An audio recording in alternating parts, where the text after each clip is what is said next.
کیسے پایا؟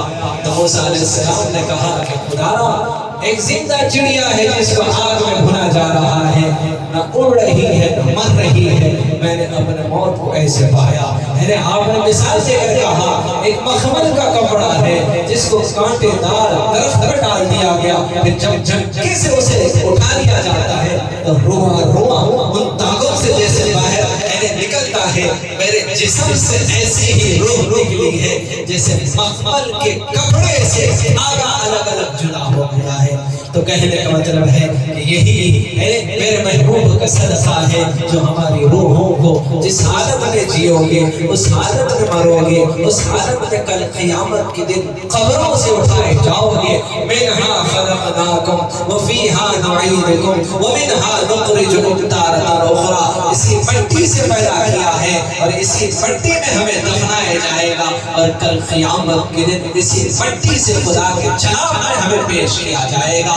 تو کہنے کا مطلب یہی ہے کہ اللہ کے نبی صلی اللہ علیہ وسلم کی ذات اقدس پر، شان اقدس پر، آپ کی رحمت للعالمین پر لاکھوں کروڑوں درود و سلام ہو کہ دنیا سے رخصتی کے وقت بھی اس امت کو آپ نے یاد کیا۔ جب ملک الموت آپ کی روح آپ کے جسم مبارک سے جب نکالتے ہوئے سینے تک پہنچا تو آپ نے ایک آہ بھری اور ملک الموت سے کہا کہ رک جا۔ جب رک گیا تو آپ نے کہا مجھے تکلیف ہو رہی ہے۔ وہ کہنے لگا میں آپ کی ذات اقدس کو تکلیف کیسے پہنچاؤں، یہ میں کیسے کر سکتا ہوں؟ تو آپ نے کہا نہ تیرا ارادہ ہے نہ تو چاہتا ایسا کر رہا ہے، لیکن ملک الموت مجھے تکلیف ہو رہی ہے، سن لے قیامت تک میری امت کے جتنے بھی تجھے روحیں نکالنا ہے وہ ساری تکلیف اس محمد کے سینے میں نکال دے، لیکن میری امت کو کوئی تکلیف نہ پہنچے۔ ایسا پیارا نبی اور ایسی محبت کرنے والا نبی قربان جائے جس کی شان اقدس پر، قربان جائے جس کی ذات اقدس پر۔ شب معراج جیسے وہ مقدس ذات اقدس سے ہستی سے ملاقات کے لیے پہنچا تو وہاں بھی جا کر اپنے امت کا سلام پیش کیا، اور وہاں پر بھی اپنے امت کے لیے رحمتیں، برکتیں، عنایتیں اور کیا کہتے ہیں نجات اور مغفرت کا ایسا سامان لے کر آیا جس کا سر رکھ کے جناب میں چھو جائے۔ وہ میرے محبوب نے کہا ایک وہ میری معراج کی طرف سے ملاقات تھی، میری امت کی معراج نماز ہے،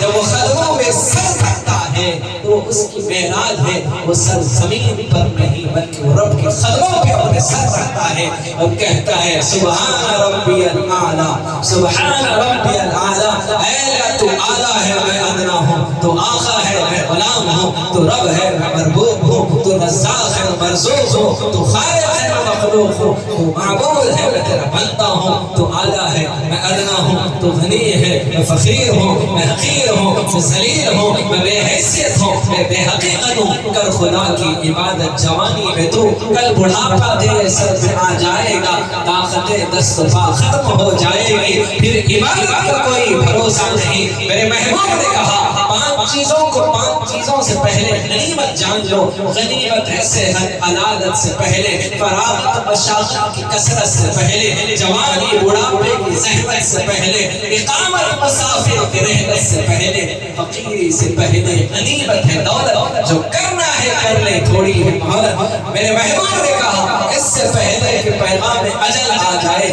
موت کی آغوش میں چلے جائے، خدا کے جناب میں حاضری کا وقت آ جائے، پانچ چیزوں سے پہلے غنیمت جان لو۔ صحت کو غنیمت جان لو، بیمار ہونے سے بیماری میں احساس ہوتا ہے کہ صحت کتنی بڑی نعمت ہے۔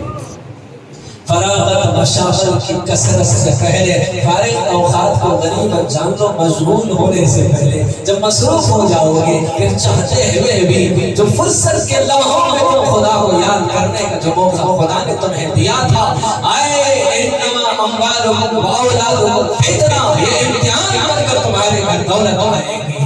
مال، اولاد، جائیداد، مکان، کاروبار، پیسے، یہ سب فتنہ ہے، یعنی آزمائش ہے اور امتحان بن کر یہ سب کچھ تمہارے گھر پہ پھیلی پھیلی آئے گی۔ تم کو رب کی رحمت سے دور اور شیطان کے راستے پر پہنچائے گی. یہ امتحان ہوگا. اگر ان تمام چیزوں کے اوپر خدا کی محبت غالب آ جائے تو سمجھ لو کہ خدا خوش ہو کر دیا ہے، ناراض ہو کر دیتا ہے، اپنی رحمت کو چھین لیتا ہے، اپنی اطاعت کو چھین لیتا ہے. فرما برداری بغاوت میں بدل جاتی ہے، اطاعت گزاری نافرمانی میں بدل جاتی ہے، شکر گزاری بغاوت میں بدل جاتی ہے، قدردانی نافرمانی میں بدل جاتی ہے. خدا جب ناراض ہو جاتا ہے دیتا سب کچھ ہے اور وہ سب کچھ چھین لیتا ہے جس کے اندر سکون چین اور جس کے اندر خوشی چھپی ہے اس سے محروم کر دیتا ہے. تو کہنے کا مطلب ہے کہ ہر چیز کے اندر خدا اپنی قدرت کو ظاہر کرتے ہوئے اپنی رحمت کا راستہ دکھانے کے لیے بہترین ایک راستہ دکھایا. الا بذکر اللہ تطمئن القلوب والذاکرین اللہ کثیرا والذاکرات اعد اللہ لهم مغفرۃ واجرا عظیما. کثرت سے ذکر کرنے والے مرد، کثرت سے ذکر کرنے والی عورتوں کو اللہ تعالیٰ خوشخبری سناتا ہے کہ خدا اپنی ذات سے اپنی شان کے مطابق اجرا عظیما کیا دے گا. وہ خدا کے پاس ہی اس کا علم ہے کہ کتنا دے گا، کیا دے گا، کیسے دے گا. اپنے شان کے مطابق دے گا، اپنے خزانے سے دے گا اور کسی سے پوچھ کر نہیں. دینے پر کوئی کمی نہیں آئے گی. پوری دنیا کو اپنے شان کے مطابق، اس کی خواہش کے مطابق، اس کے ارمان کے مطابق، اس کی ضرورت نہیں بلکہ اس کے دل کے اندر چھپے ہوئے خواہشات کے مطابق دے گا. ایک آدمی کو 7 سونے کے یہ سمجھ لو پہاڑ ہے، 6 دے دیا جائے گا تو 6 پر نہیں، وہ 7 پر نظر رکھے گا. لچائی کی نظر سے، نادانی کی نظر سے، ناسمجھی کی نظر سے اور حسرت بھری نظروں سے وہ 7 پہاڑ کو دیکھے گا. جب پوچھے گا 6 تو دیا، ادھر کیوں دیکھ رہے ہیں؟ وہ بھی مل گیا تو اچھا. یہ حس آپ 10,000 دیا تو پھر وہ خاموش ہوگا. کیا ہوا 20 دی کے بلکہ سوچا تھا ٹھیک ہے 20. پھر کسی نے آپ نے 1 لاکھ دیا، پھر بھی چہرے پر ان کی خوشی میسر نہیں ہے کیونکہ اس اور خاص امیدیں اور لالچ انسان کو کبھی خوش رہنے نہیں دیتی. آپ حافظ صاحب کو خوش دیکھ کے پریشان ہو جاتے ہیں، بہت ہے رکھا ہوا. اس لیے کہتے ہیں تیرے ارادے دنیا بنانے والے بس تو ہی تو رہے گا، ہم آنے جانے والے بس تو ہی تو رہے گا، ہم آنے جانے والے جلوے تیرے ارادے دنیا بنانے والے بس تو ہی تو رہے گا، ہم آنے جانے والے. اے بحروں بھر کے مالک دنیا و دین کے باری، اے بحروں بھر کے مالک.